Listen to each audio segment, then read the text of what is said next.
Lawyer হিসেবে court আর ফাইলের এই ব্যস্ততা আমার বেশ ভালোই লাগে, কিন্তু এইসবের মাঝেও নিজের জন্য একটু ফুরসত বের করাটাও তো জরুরি। তাই এই শীতের সকালে এক চিলতে রোদ আর এই শান্ত সময়টুকু আমার কাছে ঠিক যেন পরম বিলাসিতা।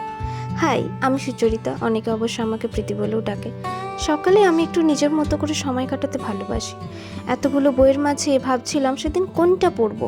শেষমেশ হাতে তুলে নিলাম বুদ্ধদেব গুহর লেখা একটু উষ্ণতার জন্য। এই শীতের সকালে এর থেকে জুৎসইন আমার কী বা হতে পারে। তাই এক কাপ ধোঁয়া ওঠা কফি আর এই বইটা নিয়ে বসে গেলাম নিজের মুখোমুখি। পড়তে পড়তে একটা লাইন মনের চিলেকোঠায় থেকে গেল। অধিকার আমাদের অনেকেরই অনেক ব্যাপারে থাকে, হয়তো অনেকের কাছে, কিন্তু সে অধিকারের তাৎপর্য ও তার সীমা আমরা অনেকেই সঠিক বুঝতে পারি না।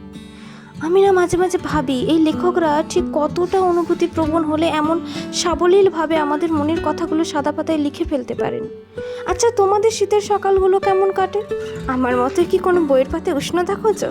জানিও কিন্তু। দেখা হচ্ছে খুব তাড়াতাড়ি।